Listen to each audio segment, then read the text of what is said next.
Hello everyone, स्वागत है आपका आपका अपना यूट्यूब चैनल मैथ्स गुरु 0.2 में। हम लोग इसके पिछले वीडियो में पढ़े फैक्टराइजेशन का कॉन्सेप्ट और अब हम पढ़ेंगे एक्सरसाइज 7A। एक्सरसाइज 7A हम लोग क्लास 8 RS अग्रवाल का एक्सरसाइज 7A से हम लोग पढ़ रहे हैं अभी। और ये मेरा पहला सवाल और इसको हम लोग करना है फैक्टराइजेशन। इसका फैक्टराइजेशन करना है तो हम लोग सबसे पहले यहाँ पे इस दोनों में फैक्टर 12 का फैक्टर होता है क्या, पहले वो देख लेते हैं। 12 का फैक्टर और 15 का फैक्टर। 12 का फैक्टर हो जाएगा आपका 2, 6, फिर यहाँ पे 2 to 3, यानी कि 4 into 3 किसको लिख सकते हैं, यानी 2 to 3 आ सकता है। और 15 का फैक्टर हो जाएगा आपका ओनली 3 and 5। तो इसमें हमारा कॉमन क्या आया, दोनों का फैक्टर को हम लोग देख लेते हैं। तो 15 और 12 का फैक्टर में जो कॉमन आएगा उसी को हम लोग कॉमन लेना है। तो यहाँ पर हमारा 3 और 5 आया इसका, और इधर आया हमारा 12 का 2, 2 और 3। तो यहाँ पे दोनों में 3 कॉमन है, तो हम लोग 3 कॉमन ले लिए। यहाँ पे 3 कॉमन लेने के बाद हम लोग ब्रैकेट में उसको लिखेंगे जो इसका मल्टीपल करने के बाद जो आएगा, यानी डिवाइड करेंगे इसमें। तो 3 4 जाए 12, 3 4 जाए 12 हो गया। और उसी प्रकार इधर 3 5 जाए 15। तो यही हमारा फैक्टराइजेशन हो गया और यही हमारा आंसर हो गया। बस सिंपल है, ये 1 नंबर का है सवाल और ये बहुत ही सिंपल है और इसे आप लोग अच्छे से समझ ही जाएंगे। सेम इधर भी वही चीज करना है। तो 9 और 12 में फैक्टर क्या होगा मेरा, तो उसके लिए इसका भी फैक्टर निकाल लेंगे हम। तो दोनों का कॉमन लेने के लिए सबसे पहले हम लोग फैक्टर निकालते हैं। तो फैक्टर निकालने के बाद हम लोग फिर कॉमन लेते हैं। तो दोनों का फैक्टर निकाल रहे हैं यहाँ पे हम।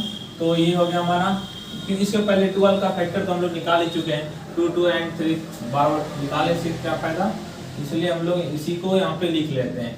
12 इक्वल टू इतना और 9 इक्वल टू 3। इसमें हमारा कॉमन फिर 3 आया, तो 3 को हम यहाँ पे कॉमन में लेंगे। और यहाँ पे एक चीज और नया है जो कि दोनों में n दिया हुआ है। तो दोनों में n दिया हुआ है तो हम n को भी कॉमन में ले सकते हैं। तो एक n इसका भी कॉमन में आ गया। तो अब इसको हम लोग फिर जैसे इधर किए वैसे ही यहाँ पे करना है कि 3 जाए 9 होता है तो 3 लिख दिया और n तो कॉमन में ही था, यहाँ पे माइनस दे दिए। और 3 4 जाए 12 होता है और एक n बाहर है और यहाँ पे 2 n है, इसलिए एक n यहाँ पर रह जाएगा। तो ये हमारा 2 नंबर का आंसर हो गया। और आप लोग समझ गए होंगे और हम अभी सेकंड नंबर सवाल को बताएंगे। अब हम लोग क्वेश्चन नंबर 2 सॉल्व करेंगे। क्वेश्चन नंबर 2 में सॉल्व करेंगे और ये हमारा क्वेश्चन नंबर 2 का 1 नंबर है। और इसमें भी हम लोग कॉमन 16 और 24 का कॉमन फैक्टर करेंगे। तो 16 का कॉमन फैक्टर हो जाता है, 16 का हो गया आपका 2, 8 हो गया, 4 हो गया और यहाँ पे 2 हो गया। ये 16 का फैक्टर हो गया। उसी प्रकार 24 का फैक्टर निकालना है हमें। तो 2 24 का फैक्टर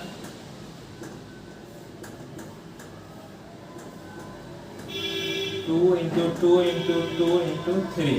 तो इसमें हमारा कॉमन फैक्टर क्या क्या आ रहा है, ये यानी कि 2 into 2 into 2, 2 दूनी 4, 4 दूनी 8। तो हमारा यहाँ पे कॉमन में आएगा 8। इसको हम लोग लिख लिए और दोनों में a दिया हुआ है तो a भी मेरा कॉमन ही होता है। तो a को भी हम लोग कॉमन में ले लिए। अब हम इसको डिवाइड करेंगे इसमें और इसमें, जो आएगा उसको हम लोग ब्रैकेट में लिखेंगे। तो 8 16 जाए, इसे हम लोग डिवाइड करते हैं। एक ये भी प्रोसेस है, आप लोग समझ लीजिए। तो a यहाँ पे है हमारा 8 2 जा 16 होता है और a से ये एक खत्म हो गया तो हमारा क्या बचा 2a। उसी प्रकार इसको यहाँ पे हम क्या लिखेंगे, ओनली 2a। और नेक्स्ट जैसे 24 है ऊपर में और a भी है तो उसको भी हम लोग 8a से डिवाइड करेंगे, 8a से।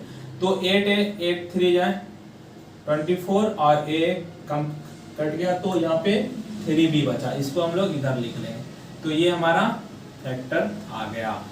और अब हम लोग क्वेश्चन नंबर 2 का 2 नंबर करते हैं।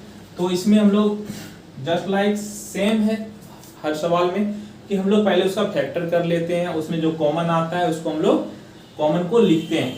तो इसमें भी कॉमन आएगा, 12 का फैक्टर निकालेंगे तो 2 6 यहाँ पे 3 और 3, यानी कि 12 का फैक्टर हो गया आपका 2 × 2 × 3, और हम 21 का फैक्टर 3 सिखाएगा, ये 7 हो गया, और यहाँ पे 7, यानी कि 21 का 3 × 7। तो यहाँ पे हमारा कॉमन क्या हो गया भाई, ये 3 हो गया। तो 3 को हम लोग यहाँ पे कॉमन में लेंगे, और उसके साथ साथ देखेंगे दोनों में और क्या कॉमन आ सकता है। तो दोनों में हम देख रहे हैं कि x और y भी है, तो x और y जो है वो दो के x स्क्वायर इसमें फॉर्म में है, x क्यूब में, तो x स्क्वायर हम लोग कॉमन ले सकते हैं। अगर हम लोग इसको एक यूनिक ट्रिक में अगर लेकर जाते हैं तो इसको हम एक बार तोड़ लेते हैं। देखिए, और एक आप लोगों के लिए सिंपल कर देते हैं कि इसका जो कॉमन फैक्टर हम लोग यहाँ पे लिखे, तो इसको हम लोग तोड़ लेते हैं और पूरा थोड़ा विस्तारित करके आपको समझा देते हैं कि आप अच्छे से समझ जाएं। तो यहाँ पर हम लोग 12 का फैक्टर लिख देते हैं 2 × 2 × 3, और x को भी फैक्टर कर देते हैं, x को भी कर देते हैं, और y को भी फैक्टर कर देते हैं, और माइनस इधर हो गया आपका 21 का 3 × 7 फैक्टर आएगा, फिर मल्टीपल फैक्टर इधर x को भी 3 बार, यहाँ पे थोड़ा दूर से लेना है, x × x और y × y, इसको थोड़ा सा क्लीन कर देते हैं। तो यहाँ पे हम देखेंगे कि हमारा कॉमन पहले यहाँ 3 आया, तो 3 को लिख लिया, ठीक है। और इसमें हमारा देखिए 2x यहाँ है और यहाँ पे 3x, तो 2x को हम ले सकते हैं, x × x। और इस नेक्स्ट में देखिए हम लोग यहाँ पे 3y है, यहाँ 2y है, तो 2y भी ले सकते हैं, यानी y × y भी ले सकते हैं। तो हमारा जो कॉमन यहाँ पे क्या आ रहा है, कॉमन कितना आ गया,